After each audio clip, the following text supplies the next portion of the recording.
ನಾಗೇಂದ್ರ ರಾಜೀನಾಮೆಗೆ ಇದೀಗ ಬಿಜೆಪಿ ಬಿಗಿ ಪಟ್ಟನ್ನ ಹಿಡಿದಿರುವಂತದನ್ನ ನೋಡ್ತಾ ಇದ್ದೀವಿ. ಇನ್ನು ಜಮಖಂಡಿಯಲ್ಲಿ ಸಚಿವ ಸತೀಶ್ ಜಾರಕಿಹೊಳಿ ಅವರು ಕೂಡ ಈ ಒಂದು ವಿಚಾರಕ್ಕೆ ಸಂಬಂಧಪಟ್ಟಂತೆ ಪ್ರತಿಕ್ರಿಯೆ ಕೊಟ್ಟಿದ್ದಾರೆ. ನಮ್ಮ ಪಕ್ಷ ಅವರಿಗೆ ಕಾನೂನುಬದ್ಧವಾಗಿ ಚರ್ಚೆಗೆ ಸಲಹೆಯನ್ನ ಕೊಟ್ಟಿದ್ದೀವಿ. ಎಲ್ಲಾ ಪಕ್ಷಗಳ ಮಂತ್ರಿಗಳ ಮೇಲೆ ಕೇಸ್ಗಳಿದೆ. ರಾಜೀನಾಮೆ ಕೊಡೋದಾದ್ರೆ ಎಲ್ಲರೂ ರಾಜೀನಾಮೆಯನ್ನ ಕೊಡಬೇಕು. ಬರೀ ಬಿ ನಾಗೇಂದ್ರ ಅವರ ರಾಜೀನಾಮೆಗೆ ವಿಪಕ್ಷ ಒತ್ತಾಯ ಮಾಡೋದ್ರಲ್ಲಿ ಅರ್ಥನೇ ಇಲ್ಲ.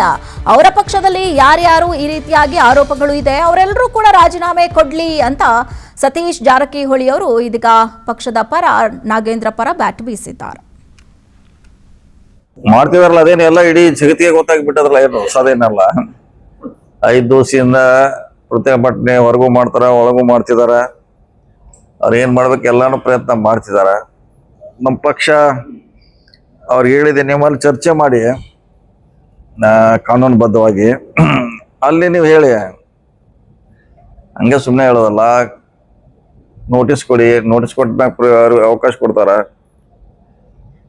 ಅದಾದ್ರೆ ಅಲ್ಲದೇನ್ರ ಇತ್ಯರ್ಥ ಮಾಡ್ಲಿಕ್ಕೆ ಅನುಕೂಲ ಆಗ್ತಲ್ಲ. ಸುಮ್ಮನೆ ಹಂಗೆ ಗಲಾಟೆ, ರಾಜೀನಾಮೆ ಕೊಡೋದ್ರ ಕೇಸ್ ಎಲ್ಲಾರ ಮ್ಯಾಗ ಅದಾವ. ಕೇಂದ್ರ ಸರ್ಕಾರ ಮಂತ್ರಿಗಳ ಮೇಲೆ ಅದಾವ. ಬೇರೆ ಬೇರೆ ರಾಜ್ಯದಲ್ಲಿ ಎಲ್ಲಾ ಪಾರ್ಟಿ ಮಂತ್ರಿಗಳ ಮ್ಯಾಗ ಅದಾವ. CM ಮ್ಯಾಗ ಕೇಸ್ ಚಾರ್ಜ್ ಶೀಟ್ ಅದಾವ. ಮತ್ತೆ ಅವ್ರೆಲ್ಲರೂ ಅದಾರಲ್ಲ, ಮತ್ತೆ ಇವ್ನಿಗೆ ಯಾಕೆ ಅನ್ನೋದು ಪ್ರಶ್ನೆ ಈಗ ನಮ್ಮ ಪಕ್ಷದಿಂದ.